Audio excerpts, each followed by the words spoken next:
오늘 이 자리에 오신 여러분 모두를 사랑하고 축복합니다. 함께 가는 한 길, 우리 달려가는 걸음 속에 이제 7월이 되었습니다. 우리가 성령의 감동으로 아름답게 자라나자라고 하는 타이틀을 가지고 가는 가운데 우리 7월은 우리가 열매라고 하는 주제로 우리가 나아갑니다. 오늘 그 첫 시간 사도행전 11장에 나오는 안디옥 교회 이야기를 중심으로 작정하고 실행하라라고 하는 제목으로 우리 함께 살피면서요, 풍성한 열매를 맺으려면, 우리가 열매를 맺는 자가 되려면 어떻게 해야 하는가, 우리에게 무엇이 필요한가를 우리가 함께 생각해 보려고 합니다. 많은 학자들이 이야기를 합니다. 역사상 이 땅에 존재했던 그러한 교회들 가운데 가장 훌륭하고 아름다웠던 교회는 바로 이 안디옥 교회다라고 이렇게 평을 하고 있습니다. 교회가 큰 건물을 가지고 있어서가 아니었습니다.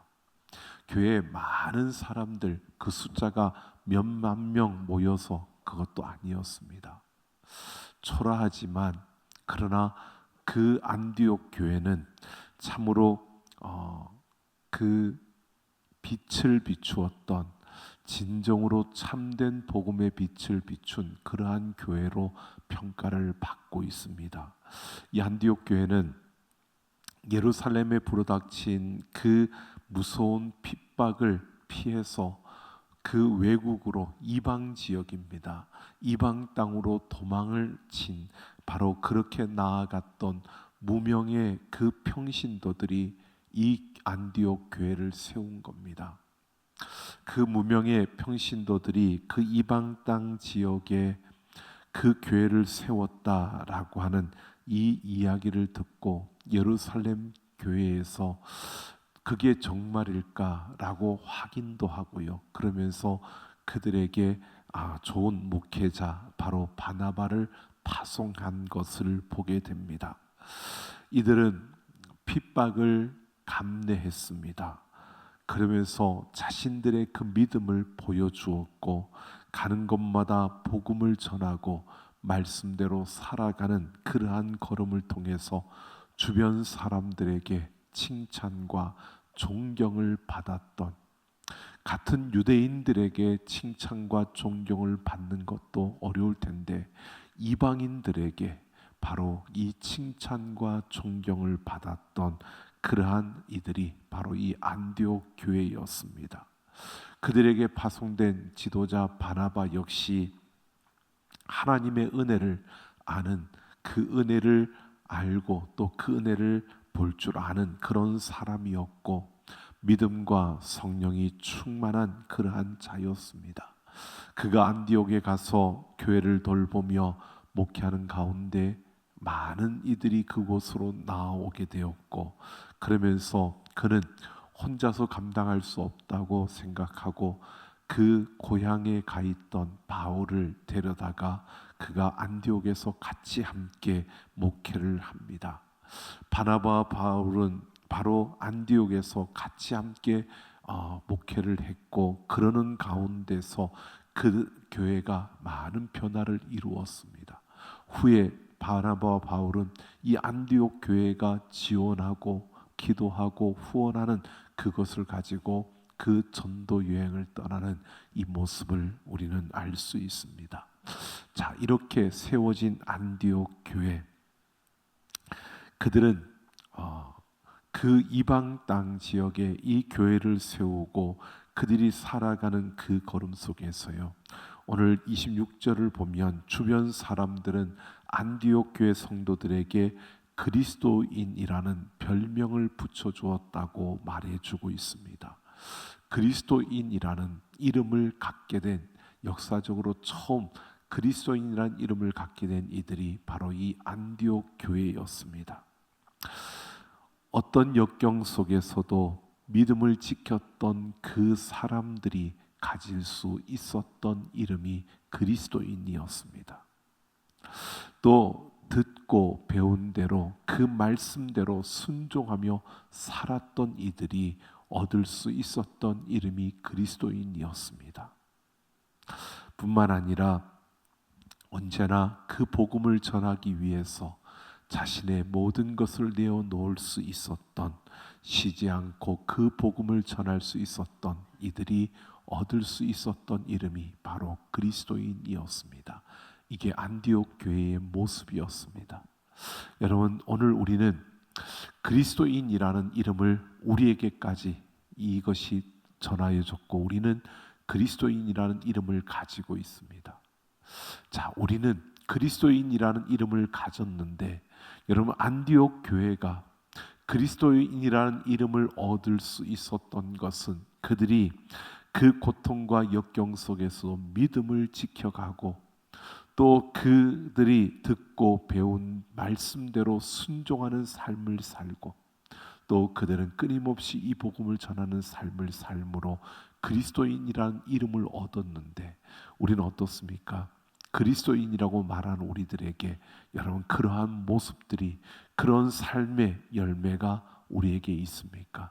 오늘 우리는 이런 열매를 맺어야 하는 겁니다. 그리스도인이라면, 내가 그리스도인이라고 일컬어진다는 것은 내가 예수를 믿는 사람이고, 내가 예수를 믿는 사람이라면 우리에게 이런 그리스도인이 맺는 이 열매가, 안디옥 교회가 맺었던 이 열매가 우리에게 있어야 한다는 것입니다. 여러분, 주님을 뜨겁게 사랑하며 여러분 어떤 순간에도 변치 않는, 흔들리지 않는 우리의 믿음을 가지고 여러분 우리가 말씀대로 순종하며 나아가는 그 걸음을 멈추지 않고 우리의 삶 속에서 이 그리스도인의 열매가 맺어지는 우리 모두가 되기를 예수님의 이름으로 축원합니다. 우리가 이런 열매를 맺어야 되는데 어떻게 하면 이런 열매를 맺을 수 있을까? 오늘 안디옥 교회의 모습을 보면요, 이들이 그리스도인이라는 이 칭호를 얻게 됐던 그 구체적인 그들의 삶의 한 이야기를 우리에게 보여주고 있습니다.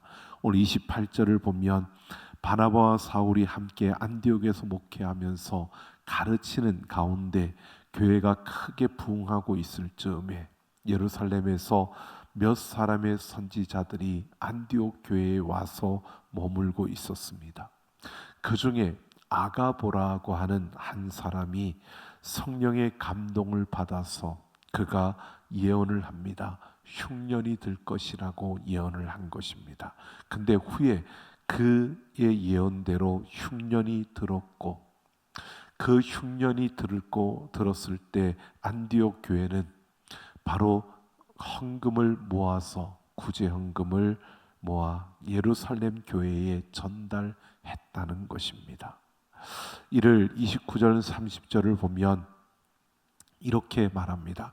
그들이 작정하고 실행하여 보냈다라고 이렇게 우리에게 말해주고 있습니다.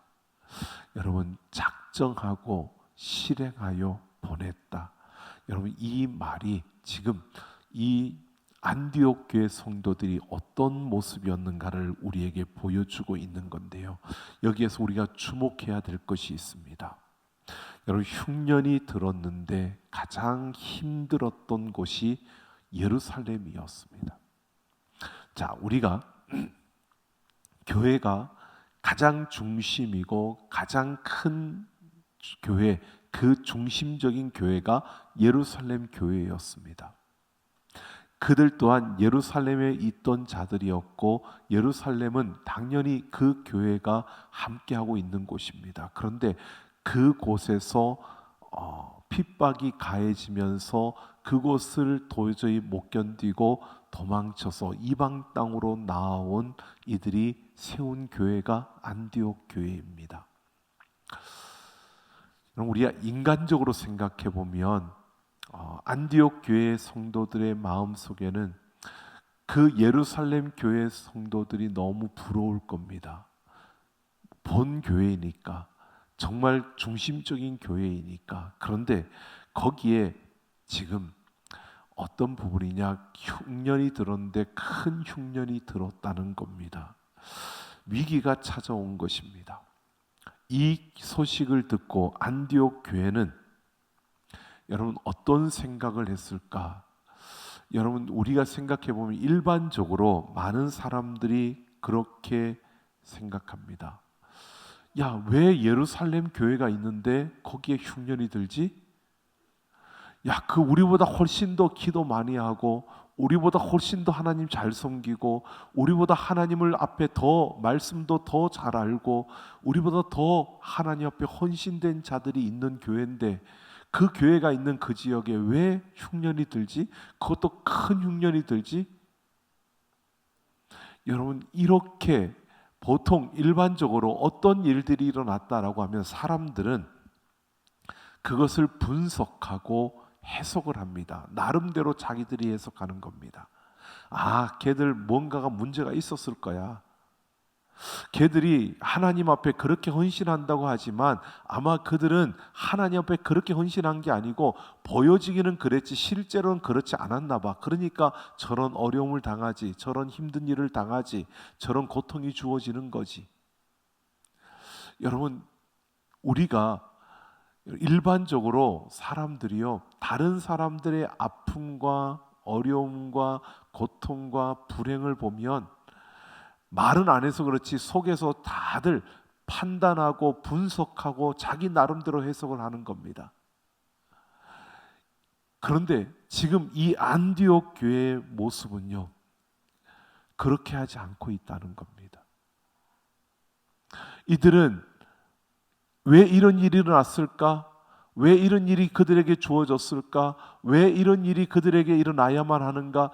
왜라고 묻지 않고요, 그들에게 흉년이, 그 땅에 흉년이 들었대라고 하는 이 소식을 듣고 그들은 우리가 무엇을 해야 되지? 그들을 위해서 우리가 무엇을 도와줄 수 있을까? 우리가 무엇을 하면 그들에게 도움이 될까? 우리가 무엇을 하면 그들에게 위로가 될까? 우리가 무엇을 하면 그들이 힘을 낼 수 있을까? 이들은 여기에 초점을 맞추고 있다는 겁니다. 여러분, 이거는 그냥 그 사람들이 참 베풀기를 좋아하고 나누기를 좋아하는구나, 이것을 넘어서요, 그 마음이, 그들의 중심이 어디에 있는가를 우리에게 보여주는 겁니다. 여러분, 사람은 행동을 하는데 그 행동의 원인은, 그 행동을 하게 하는 그 힘은 우리 안에 있는 겁니다. 내 기준이 어디냐에 따라, 내가 무엇을 보느냐에 따라, 내가 어떤 기준을 가지고 있느냐에 따라 우리의 선택이 달라지고 우리의 모습이 달라지는 겁니다. 여러분, 우리가 이런 거죠. 하나님께서 우리의 모든 삶을 주관하시고 우리의 삶을 책임져 주실 줄로 믿습니다. 그런데 우리의 선택에 맡겨주셨어요. 우리 각자에게 하나님께서 선택하라고 하시는 겁니다. 여러분, 그런 생각 들지 않습니까? 하나님 너무하지, 왜 선택을 하라 그러셔? 그냥 좋은 대로 우리를 이끌어 주시면 되지. 하나님이 그냥 이끌어 주시는 게 아니라 우리에게 선택을 하게끔 그 순간순간 우리의 선택하시는 것, 우리의 선택을 따라서 우리를 이끌어 가시는데요, 어떤 때는 우리가 선택하는 것이 빙글빙글 돌아가서 가게 되기도 하고요, 어떨 때는 바로 가기도 하고, 우리가 그렇게 선택하며 가는데 여러분, 그 선택을 한번 보십시오. 여러분, 우리가 그냥 선택하는 게 아닙니다. 내 수준에 따라 선택하는 겁니다. 내 기준에 따라 선택하는데 그 기준은 내 수준입니다. 내 믿음이 얼마나 하고 내가 얼마만큼의 지식이 있고 내가 얼마만큼의 믿음이 있느냐에 따라 우리의 선택이 달라지는 겁니다. 그러니까 내가 이 선택을 해서 나한테 좀 어려움이 찾아왔다, 이거는 여러분, 내가 다른 선택을 했으면 더 좋았을 텐데, 맞습니다. 근데 내가 그 순간에는 그 선택을 할 만한 수준이 안 되는 겁니다. 그래서 우리는 이 선택을 하고 이 선택을 한 그 결과를 통해서 우리는 그 수준이 되도록 우리는 그렇게 만들어져 가고 지어져 가고 또 그렇게 성장해 가는 겁니다. 여러분, 우리의 모든 걸음은 하나님의 그 손 안에 있습니다. 우리가 선택해 가지만 그것은 우리의 수준을 말하고 있는 거고, 내가 그 수준을 이기 때문에 나의 그 걸음 속에 그런 일들이 일어나고 그런 일들을 통해서 하나님은 우리를 만들어 가시고 성장시켜 가고 성숙시켜 가는 겁니다. 그러니까 모두가 똑같은 게 아닙니다. 저 사람은 괜찮은데 왜 나한테 이런 일이 일어나는 거야? 여러분, 그거는 내 수준과 내 모든 것을 아시는 하나님께서 그것을 통해서 나를 만들어 가시고 나를 성장시켜 가지고 나의 걸음을 이끌어 가시는 겁니다. 오늘 우리는 이 모든 것을 한마디로 하나님의 섭리라고 이렇게 말하는 겁니다. 하나님께서 그 섭리 가운데 우리를 그렇게 이끌어 가시고 인도해 가시는 겁니다. 여러분, 그래서 우리의 삶에 고통이 주어지고 어려움이 주어지는 것, 여러분, 이것은 우리의 이해 범주를 넘어서는 겁니다. 내가 다 이해할 수 없습니다. 내가 그 고통의 의미를 다 알 수 없습니다. 우리의 이해 범주를 넘어서는 겁니다. 그러나 지금 이 순간은 내가 다 이해할 수 없지만 시간이 지나가고 그것을 통해서 내가 성장하고 성숙하면, 그리고 그 시간들을 통해서 내가 열매를 맺어가는 그 모든 걸음을 통해서 우리는 알게 되는 겁니다. 그 순간에도 하나님이 나와 함께 하셨구나. 그 순간에도 하나님이 나를 이렇게 성장시키셨구나. 그 순간에도 하나님이 나를 이렇게 인도하셨구나라는 것을 우리가 볼 수 있게 되는 겁니다. 여러분, 이것이 여러분 우리에게 주어지는 삶의 그 일들입니다. 그렇다면 이런 사실을 우리가 바라볼 수 있다면 지금 안디옥 교회 성도들처럼요, 우리는 어떤 상황이 나에게만이 아니라 다른 사람들에게도 일어났을 때 일반 사람들처럼 왜 그랬대? 왜 저런 일이 일어나지? 왜 저 사람의 저런 불행이 계속되는 거야? 왜 저런 아픔이 주어지지? 여러분, 그렇게 이야기하는 게 아니라, 여러분, 그것은 내 이해 범주를 벗어나고 하나님이 그를 다루시고 그를 이끌어 가시는 것을 믿는다면 우리는 왜가 아니라 무엇을이라고 물어야 하는 겁니다. 왜 저러지? 왜 어려움을 당한 거지? 라고 생각하기보다는요, 하나님의 자녀로서 내가 무엇을 해야 되는 거지? 내가 저에게 힘이 되려면 무엇을 해야 되지? 내가 무엇을 하면 저에게 도움이 되고 저가 저 어려움 속에서 벗어나는 힘을 얻을 수 있을까? 이 순간에 내가 무엇을 해야 되는 걸까? 여기에 우리의 초점을 맞추고 갈 수 있어야 하는 겁니다. 지금 안디옥 교회는요, 왜가 아니라 무엇에 집중하고 있는 겁니다. 그들은 신앙적으로 믿음으로 자라난 그들의 걸음 속에서 그들의 수준은요, 왜가 아니라 무엇이었습니다. 그래서 예루살렘 교회가 이런 어려움을 겪었대, 이런 어려움을 겪고 있대라고 하는 이 소식이 들려졌을 때 그들은 왜가 아니라 우리가 무엇을 해야 될까? 여기에 집중하고, 그래서 그들은 그들에게 구제헌금을 보내기로 작정하고 이것을 실행했다는 것을 말해주고 있는 겁니다. 여러분, 우리가 성경에 보면 욥의 이야기를 잘 알죠. 욥이 그 어려움과 고통을 당했을 때요, 여러분, 그 친구들이 와서 그 욥에게 하는 이야기들, 여러분, 하나님은 공의로우시기 때문에 아무나 그렇게 심판하지 않아. 하나님은 공의로우신 분이시기 때문에 죄 없는 자에게 벌을 내리는 그런 분은 아니야. 여러분, 욥의 친구들이 많은 이야기를 내뱉는데 그 말들이 다 틀린 말이 아니라 맞는 말입니다. 그런데 그것이요, 다 맞는 이야기를 하지만, 그러나 그것이 나중에 욥기 42장 7절을 보면 욥의 친구들이 똑같이 옳지 못했다라고 하나님 분명히 판단하십니다. 욥과 욥의 친구들이 옳지 못했다라고 분명히 판단하시는 그 모습을 보여주고 있습니다. 여러분, 그들이 말이 틀렸다는 게 아닙니다. 그 말은 맞는데 왜에 초점을 맞추는 것이 아니라 무엇에 초점을 맞추고 거기에 집중을 해야 되는데, 그런 믿음의 걸음을 걸을 수 있어야 되는데 우리는 자꾸 왜라는 거죠. 왜 저 사람은 어려움을 겪을까? 왜 저 사람은 힘든 일을 저렇게 할까? 왜 저 사람은 저런 길을 걸어야 될까? 여러분, 그러면서 우리는 안도의 한숨을 쉬는 겁니다. 나는 그러지 않아서 괜찮아.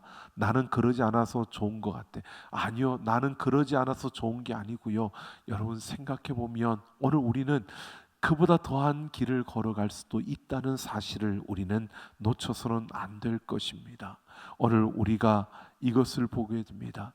내 한 걸음 한 걸음을 옮길 때마다 하나님은 나를 아시고 나를 보시고 나를 무엇보다 나의 모든 것을 이루시는 그 하나님, 나의 걸음을 이끌어가고 있는 그 하나님의 손길을 우리가 바라보면서요, 여러분, 우리의 중심이 왜가 아니라 무엇에 맞춰 있는, 정말 어떤 상황이 어떤 환경이 주어지더라도 왜 이러는 거야 라고 한다면, 여러분, 왜라고 하는 질문을 던지기 시작하면요, 우리가 그냥 이성을 잃어버리게 됩니다.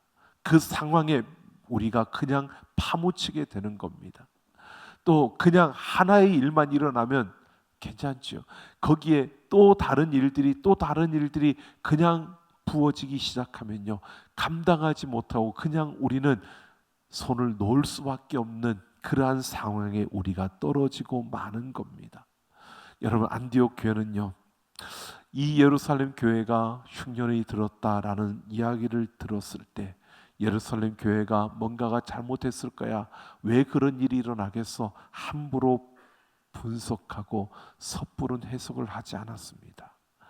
그들이 할 수 있는 힘을 다해서 그들은 우리가 도와야지, 그들이 힘을 낼 거야, 어려움을 당했는데 우리가 도와줘야 될 거야, 이렇게 우리가 무엇을 해야 될까를 그들은 집중하며 그 고통 속에서 그 형제, 그 이웃, 그 교회들을 생각하며 그들은 바로 그것을 행동으로 옮기는 이 모습을 보여줍니다. 작정한 것을 실행하여 보냈다라고 이렇게 말하고 있습니다. 그냥 집중해서 우리가 할 수 있는 것이 무엇인가를 찾았고 그리고 그것에 순종했다는 것입니다. 여러분, 우리는 어쩌면 그 순종하지만 우리가 이렇게 하는 일들이 어떤 결과를 나타내고 우리가 이렇게 하면 어떤 것들이 주어지고 또 이렇게 했을 때 우리에게 어떤 것이 나타날까, 우리는 아무것도 모릅니다. 여러분, 우리가 그것을 기대하는 것조차도 우리에게는 무리입니다. 그래서 우리는 순종한다는 것은 지금 다 알지 못하지만 우리가 순종하다 보면 하나님께서 하시는 그 역사들을 우리는 보게 될 것입니다. 지금 예루살렘 교회의 어떤 모습이고 또 그들에게 어떤 일이 필요하고 이런 것을 통해서 하나님이 그들에게 어떤 것을 다루시고 어떤 일들을 이루는지 우리는 아무도 모릅니다. 그런데 분명한 것은 이 순종함을 통해서, 이 안디옥 교회 성도들의 순종함을 통해서 하나님이 하시는 일들이 그 가운데 이루어지고요, 그 순간에는 모를지라도 여러분, 시간이 지나가면 하나님의 그 큰 그림을 우리는 분명히 만나게 된다는 것입니다. 오늘 우리가 이런 거죠. 사도행전을 제가 한번 이야기해 드렸던 것 같은데, 사도행전을 읽다가 보면요, 바울도 그렇지만 사도들도요, 자기들이 내가 여기에서 이 정도 복음을 전했으니까, 교회가 세워졌으니까 다른 곳으로 옮겨가야지, 그러고 옮겨간 적은 없습니다. 어려움을 당하고 아픔을 당하고 핍박을 당하고 또 사람들에게 그런 고통을 당하는 이러한 일들을 통해서 더 이상 여기 있을 수 없어서 옮겨가게 되는, 그래서 옮겨가는데 그곳에 가면 또 예수를 믿는, 복음을 전하는 역사를 통해서 교회가 또 세워지는 이런 역사들이 계속 일어나는 겁니다. 여러분, 바울은 제수의 몸으로 로마로 끌려가는 이 모든 일들이 이루어지는 그 모습들을 보십시오. 우리가 분명히 다릅니다. 바울이 잡혀서 그 벨릭스 왕 앞에 서 있을 때, 여러분, 그 벨릭스 왕은요, 바울을 잡아두었습니다. 바울을 잡아두고 놓아주지도 않고 잡아두고 있는 겁니다. 놓아주면 민심이 성난 것처럼 일어날 것 같고요, 또 그를 어떻게 할 수 없는, 그가 죄인이 아닌 것을 알기 때문에 어떻게 할 수 없는, 그러면서 그는 오히려 그 바울에게 뭔가를 기대하면서 그가 바울을 잡아놓고 있는 겁니다. 여러분, 그러한 그 모든 과정들, 그 이야기들을 보면요, 그들이 하는 행동을 보십시오. 행동에는 그들의 목적이 따라 있었습니다. 그들은 목적을 가지고 행동하는 겁니다. 벨릭스 왕이나 또 이 바울을 고발하고 있는 그 장로들이나 또 거기에서 변론하는 둘로스나 모든 이들이 하는 이야기들이 뭐냐면 목적이 있습니다. 바울을 하기 위해서, 바울을 죽이기 위해서 목적을 가지고 그들은 움직이는 겁니다. 근데 바울은 보십시오. 바울은 목적을 가지고 움직이는 게 아니었습니다. 그냥 하나님을 사랑하기 때문에, 내가 하나님을 사랑하는 자이기 때문에 하나님께서 나의 모든 걸음을 이끌어 주시고 인도해 가는 그 역사를, 그것을 따라서 움직여가는 바울의 모습입니다. 여러분, 오늘 우리는 이러한 것을 보게 됩니다. 여러분, 우리가 무엇이 내 마음의 기준이 되어 있고 내 중심의 기준이 되어 있느냐에 따라 우리의 삶의 열매가 달라지는 겁니다.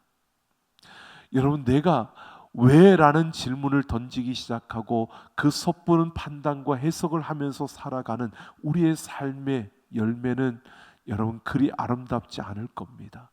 우리의 삶에 풍성하고 아름다운 열매를 맺기를 원한다면 우리는 왜가 아니라 우리는 무엇을, 그리고 하나님을 사랑하는 그 사랑으로 내가 그 하나님이 원하시는 것이 무엇인가를 내가 찾고 구하는 이 모습으로 우리가 나아갈 때 우리의 삶이 더 아름다운 열매로 채워질 줄로 믿습니다. 우리가 그리스도인이라는 열매를 맺기 위해서 우리의 중심이요, 우리의 옛사람의 그 죄성을 가진 인간의 모습이 아니라 오늘 우리는 바로 이런 하나님을 사랑하는, 그래서 그 하나님이 원하시는 것이 무엇인가에 집중하며 나아가는 그런 우리의 삶, 우리의 걸음이 되기를 예수님의 이름으로 축원합니다. 뿐만 아니라 오늘 이 이야기에 행간에 숨겨 있는 한 이야기를 우리가 보면요, 여러분 이들이 왜가 아니라 무엇에 초점을 맞추고 순종할 수 있었던 것, 여러분 그 중심에는 그들 안에 긍휼의 마음이 있었기 때문입니다. 여러분, 하나님을 사랑하는 그 마음뿐만 아니라 그들에게는 긍휼의 마음이 있었습니다. 아파하는 이들과 함께하는 그 공감의 마음을 가지고 있었다는 겁니다. 이 긍휼의 마음은 그들이 힘들겠다, 그들이 어렵겠다, 정말 안타깝다, 너무나 힘들겠다, 여기에서 끝난 것이 아니었습니다. 그들에게는 애통하는 마음을 가졌을 뿐만 아니라 우리가 그들을 위해서 무엇을 할 수 있을까를 생각하는 그것으로 나아갈 수 있는 이 힘은 바로 긍휼의 마음에서 나오는 것이라는 겁니다. 긍휼히 여길 수 있는, 불쌍히 여길 수 있는 그 마음에서요, 우리가 무엇을 할 수 있을까, 내가 무엇을 해야 될까라고 하는 것을 우리가 만날 수 있다는 것입니다. 이 불쌍히 여기는 마음이요, 예수님께서 여러분 그 오병이어의 기적을 일으키실 때 여러분 그냥 그 기적을 일으키신 것이 아닙니다. 그들을 불쌍히 여기셨습니다.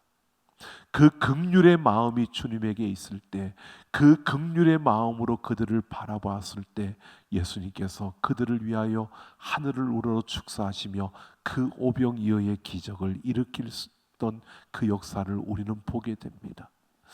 여러분 이런 마음, 이것이 우리에게 필요합니다. 이 시대를 살아가면서 여러분 우리에게 마찬가지입니다. 우리에게 긍휼의 마음이 있어야 합니다. 제가 이런 이야기를 보았습니다. 249년 AD 249년에서 262년까지 그때 세계를 휩쓴 대유행병이 지구촌을 휩쓸었다고 합니다. 많은 이들이 죽어갔다고 합니다. 우리가 겪었던 코로나와 비슷했던 것 같습니다. 어떤 병인지는 모르는데 그 병으로 로마에서 하루에 5,000명씩 죽어나갔다고 그렇게 기록되어져 있습니다. 그런데 여러분 보십시오. 역사적으로 그 유행병이 수많은 사람을 죽이고 지나가고 난 다음에 313년에 로마의 기독교가 공인 국교가 되어졌습니다. 그때 교부 디오니시우스가 이렇게 글을 남겼습니다. 대유행병을 통해서 제일 충격받았던 사람들이 비기독교인들이었다. 질병은 모두에게 똑같이 임했는데 기독교인들이 질병과 세상을 대처하는 방식은 비기독교인들의 눈에 큰 충격을 주었다. 여러분, 이렇게 말하고 있습니다. 그래서 유행병이 마칠 때 충격받은 비기독교인들이 개종하기 시작했고, 그래서 머지않아 로마는 기독교를 국교로 받아들일 수밖에 없었다는 겁니다. 여러분, 우리가 저는 이거를 보면서 우리가 돌아보면 참 부끄럽다라는 것을 생각했습니다. 우리는 코로나라는 것을 지나오면서 어떠했습니까? 우리의 모습은 어떠했습니까? 로마 그 시대에 그 유행병이 지나가면서 기독교인들은 비기독교인들과 달랐다는 것을 말해줍니다. 황제 율리우스가 이렇게 글을 남겼습니다. 갈릴리 촌놈들을 좀 모방해라. 저들의 이방인을 향한 자비를 배워라. 저 갈릴리 그리스도인들이 우리 로마의 어려운 사람들을 돕다니 이것이야말로 부끄러운 일이다. 이것이 선한 여파가 되어서 훗날 많은 사람들이 예수의 생명 안으로 들어오게 되었다는 겁니다. 여러분, 우리는 코로나를 지나면서 어떠했습니까? 정말 우리는 어떠했는가라는 것을 보면 그냥 어떻게 보면 무엇을 해야 될까? 이 순간에 우리는 하나님이 우리에게 무엇을 원하시는 걸까? 여기에 맞춰서 그리스도인들이 비그리스도인들보다 그 넌 크리스찬들에게와 다른 그런 삶과 그런 자비와 그런 섬김과 그런 우리의 긍휼의 역사들이 있었어야 하는데 우리에게는 그 모습이 보이지 않았다는 겁니다. 오늘 우리는 분명히 봐야 합니다. 우리는 그리스도인이라는 열매를 맺어야 하고 그리스도인으로서 그리스도인다운 열매를 맺는 삶을 살아가야 합니다. 우리의 삶과 우리의 일터에서 우리가 생각지 못했던 일들이 일어났을 때 모두가 당황할 겁니다. 모두가 허둥지둥 될 겁니다. 모두가 자기가 중심이 되고 자기 중심으로 뭔가 세상 사람들은 그렇게 섣부른 판단과 해석을 하면서 또 그 가운데서 왜? 라고 하는 것을 남발하며 그들은 우왕좌왕할 겁니다. 여러분, 그 순간에 우리는 분명히 달라야 합니다. 그러한 순간에도 우리는 다를 수 있어야 한다는 겁니다. 내가 그리스도인이기 때문에 나에게 영원한 생명이 있고 나에게 하나님의 그 생명이 있기 때문에 우리는 다를 수 있어야 한다는 것입니다. 지나치게 해석하고 분석하는 것 멈추고요. 무엇을 해야 하는가의 질문에 초점을 맞추면서 우리는 지금 다 이해할 수 없고 지금 다 알 수 없더라도 우리가 해야 될 그 일을 통해서 어떤 일이 일어날지 우리가 다 알지 못하더라도요. 우리는 순종하며 그 걸음을 걸어간다면 그 다음은 하나님이 이루어 주신다는 겁니다. 이게 우리가 맺어야 할 열매입니다. 여러분, 그런 열매를 맺기 위해서 우리 마음에 예수 그리스도의 그 긍휼의 마음, 불쌍히 여기는 그 마음을 가지고요, 하나님을 사랑하는 그 마음을 가지고 여러분 우리의 삶 속에서 이 아름다운 열매들을 맺어갈 수 있는 우리 모두가 되기를 예수님의 이름으로 축원합니다.